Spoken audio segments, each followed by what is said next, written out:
I 34F have never wanted to have children. As the eldest daughter of 4, I was always expected to help her take care of my siblings. I have 2 brothers 31M/32M and 1 sister 29F. Growing up, it felt like my own wants and needs were pushed aside to help my siblings. There was resentment that grew in my youth because my parents supported them in their interests while mine basically got the back burner. My mom worked as a neonatal nurse. She told me about the teenage patients and what they had to go through, complications and all. It was a scare tactic that still haunts me to this day. My dad's mom had him when she was a teen, so they were constantly worried about my sister and I. I've been adamant about my stance for decades. This isn't news. My dad doesn't care, but my mom has told me on numerous occasions that it breaks her heart. Last weekend, my 5 aunts and uncles, 6 cousins, and their babies, 3, came out for a family reunion. I was put on helping duty. Not going to lie, it stung to watch my siblings hang out and play games with everyone. The food was prepared at my mom's house. I drove it over, and served it, drove it back, and finished cleaning. Granted, my mom and sister did help with the cooking, but I did the rest. I parked my car and went out to play sand volleyball, and that's where the tension began. My mom asked me in front of everyone if I was done. I said yes and went onto the court. She stood with her arms crossed the entire time. It was a fun night. Eventually, the park closed. My siblings and cousins helped clean the park. More tension. My mom invited my aunts and uncles over for wine, and my cousins went back to their hotels. I went back to my mom's house to grab my bags from the night before. They were around the table, and one of my uncles mentioned that my cousin was pregnant with her second.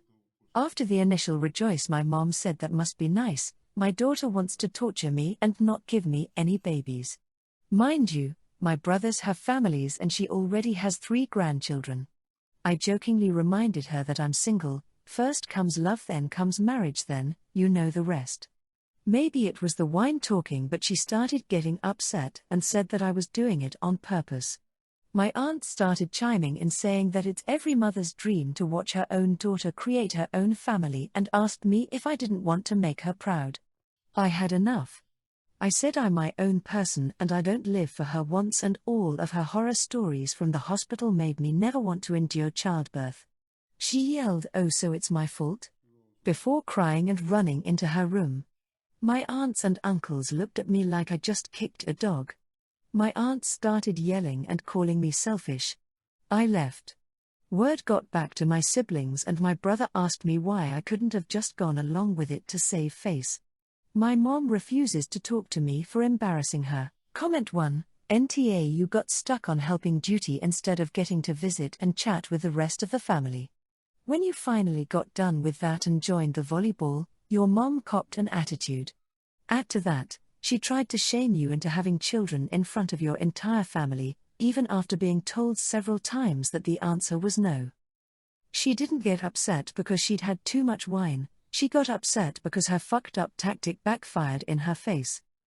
I know that they're your family and you love them, but it seems that the only use they have for you is childcare, cooking, cleaning and having babies. They don't see you as a person at all, they just expect you to fulfill their wants and needs. Do with that what you will. I'll reiterate. Comment 2. Reminds me of my mom. I was never allowed to be in a room with a boy growing up. There was a rule that there had to be 3 other people in the room at any given time, one of whom had to be a parent. Then I turned 18 and she's lecturing me for being so rude as to refuse her efforts to hook me up with her co-workers' sons. I had never spent time with boys before, and adapted to the lifestyle that was forced on me. Why would I suddenly want to be around boys when I had it burned into my brain that it was borderline illegal? 37 years old, single and living my best life. I have got to wonder what she thought was going to happen. Same for your mom, too, NTA, and I hope the harassment stops, OP. You deserve better than a mother like that. I, 31F, have not spoken to my sister in 10 years after she had an affair with my ex. I was with my ex from the age of 15 until we were 20. My sister was 19 at the time and the affair had been ongoing. Most likely they started the affair not that long after my sister turned 18. My ex was the same age as me. My ex proposed to me while we were together. My sister was helping with that and encouraging me to marry him before he proposed. This was so he would be around and they could keep sleeping together. We got engaged and a few months later my sister told me I couldn't marry him because she was pregnant with his child. She tried to salvage a relationship with me and asked me to understand and not be mad at her. I told her she was disgusting and I would never forgive her. I also told our parents what she had done. I saw my sister once after her first child was born, a year or so after I had learned about the affair. She told me she missed me and she wanted her daughter to know her aunt. She tried her best to get me to at least agree to a relationship with her daughter, but I told her it was not possible and I was still not going to forgive her, and I told her not to talk to me again. My parents and extended family also stopped talking to her when she started dating him for real, and they only resumed contact after they broke up.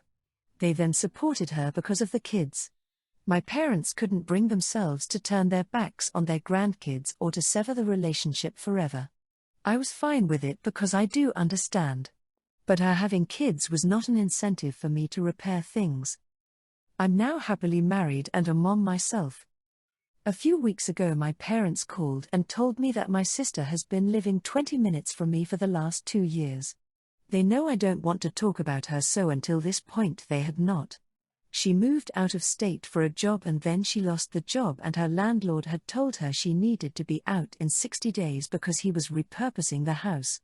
Without her original job and with no support network here, she had turned to them. She didn't want to pull her kids away from the place they were used to now, and so my parents decided I should be the one to help. They told me if I could help her by putting her in touch with people for a job and maybe another rental, it would be so amazing. They wanted me to step in before the 60 days was up. I refused to help and told them I will never do a single thing for her again. They pleaded with me to reconsider and told me to think of the kids. They asked me if I really hated my sister that much and I said yes. I told her it would be bad enough to be the affair partner, but to encourage me to get engaged and help him plan it while they were cheating behind my back was such a low thing to do. I said the fact she stayed long enough to have another child with him also showed how little she really cared about me. They told me to be a better person than this. Comment 1. NTA, your sister is finding out again that there are consequences to her actions. I agree 100% with you about her staying with him long enough to have another baby. She obviously didn't see anything wrong with what she did. I'd let your parents know that they are welcome to help her, but to stop bringing this up or you may have to scale back your relationship with them as well. Comment 2. NTA. If you did help her, it'd be seen as a foot in the door, the possibility of a reconciliation you have no desire to see happen. It's not even her asking, it's your parents asking on her behalf. Even if you were inclined to help, you don't know your sister anymore after a decade of North Carolina and can't reliably vouch for her being a good renter or employee. Comment 3. NTA. Why can't she look for housing and a job herself? Just because she's a single parent doesn't mean that she can't do these things herself. She can apply for a job at the supermarket, gas station or something. Anything is better than being unemployed. It's usually also easier to get a new job while employed somewhere else. As soon as she gets that job, she can find a place. I, 29F, am expecting my second child, first boy, with my husband, 30M. When we found out it was a boy, I immediately knew that I wanted to name him after my brother, let's say Noah, whom I loved very much and was very close to growing up. He passed away in a car accident when I was 17, he was almost 21. My husband likes the name as well, and has always been on board with us naming a son, if we ever had one, after my brother. However, this past weekend when I told my parents I was planning on naming our baby Noah, they got very upset and told me that I couldn't. They told me that it would be disrespectful to Noah's memory, and would be like replacing him with a new member of our family named Noah.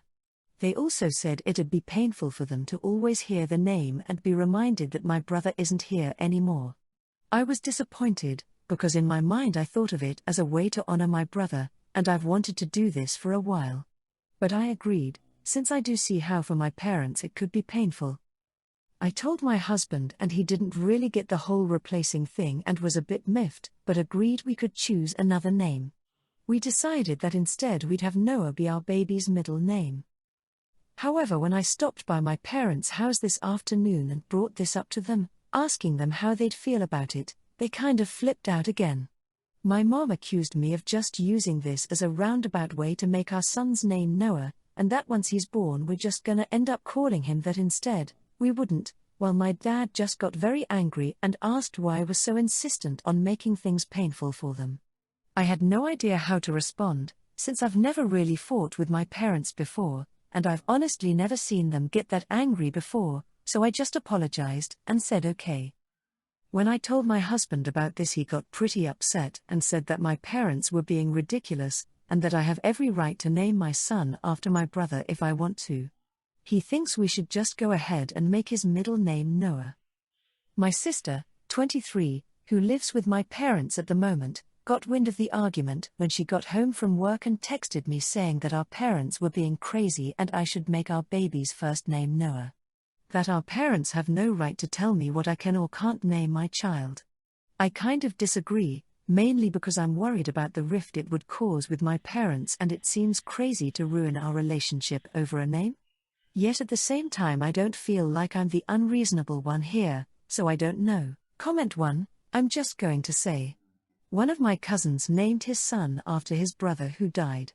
His parents haven't said anything directly to him, and he himself has a bit of an oblivious personality, but for years his parents pretty much winced or startled when grandson's name was said. The constant reminder was upsetting for them. Honestly, it isn't nice to see, and it probably isn't fair to grandson either. You're not in a hole for wanting to name your son after your brother as a first name, but personally, I wouldn't do it in these circumstances.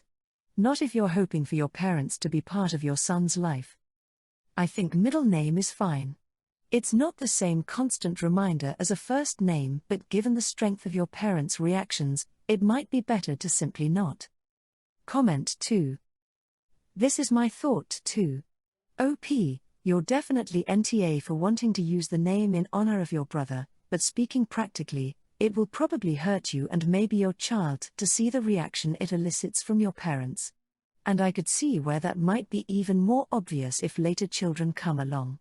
Seeing your parents be very easy with all other children and then awkward with this one because of the name would be difficult. My mom got remarried 2 years ago, which was 5 years after we lost my dad. I, 16, was 11 when he died, and my sister Sky, 14, was 9. My mom's husband George is a widower too technically.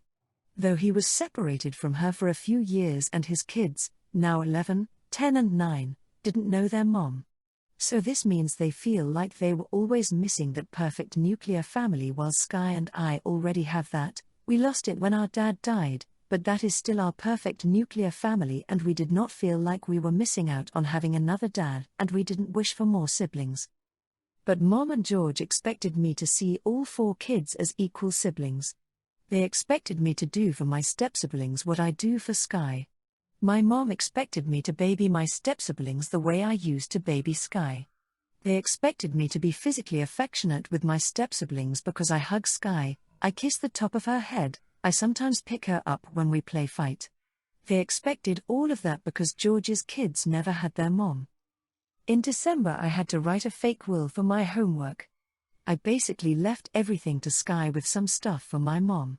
George read the thing over my shoulder as I finished it up, and he told my mom how I didn't leave anything for his kids in this fake will. They asked me about it the next day and I was like, Sky's my sister, of course she'd get almost everything. The 3 of us started therapy after that. They said they noticed that Sky and I don't treat George's kids the same, and the fake will was alarming because it would break the kids' hearts if that were a real scenario.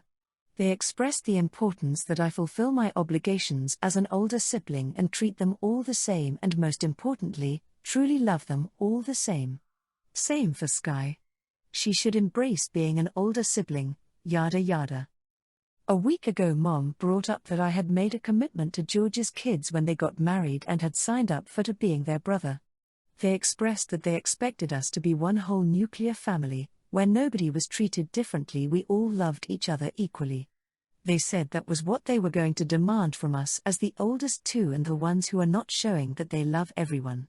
When my time to speak came, I called my mom a liar for saying I had signed up for anything, and I said I never signed off on her getting married or being a sibling to anyone other than Sky, and I technically didn't sign up for that, but I was because I love Sky.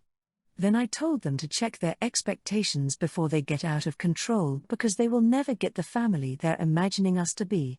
I told them it's not what I want or want to work toward.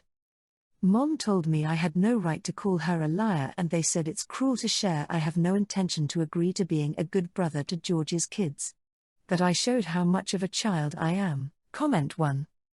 NTA, you aren't obligated to treat them like you do your sister, and your mom and her new husband need to understand that each kid is their own person, and forcing people to have relationships will only drive the wedge faster. If it's not going to happen naturally, it's not going to happen. It's absolutely insane for the adults to not only put that pressure on you but to actually articulate it and be upset over it not happening. Comment 2. NTA. Your mom and stepfather can demand that you love everyone equally all they want, but they're delusional if they think they can enforce that. It's reasonable that they expect all of you to treat each other with civility and kindness, but all they are doing at this point is driving a wedge in their perfect nuclear family. You could have made your point without calling your mom a liar, but it wasn't an inaccurate assessment, and doesn't rise to AH status in my book. What did the therapist have to say after this interaction?